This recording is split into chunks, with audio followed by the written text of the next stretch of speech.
back to the same weather. A bit chilly and windy as usual. Yes, we need some rain now. It's been dry and windy for weeks now, so we really need that water. How often are you supposed to mail your email list? Honest, I really don't know, because I have heard or learned 3 times a day. Someone do it 6 times. No, too much. It's spammy. Some said once a day, or the 3rd day. I don't know.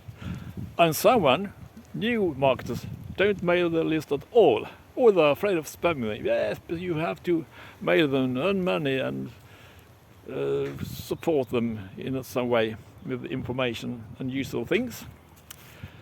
What more to say? Yeah, that's it, I think. Oh, see you tomorrow. Bye.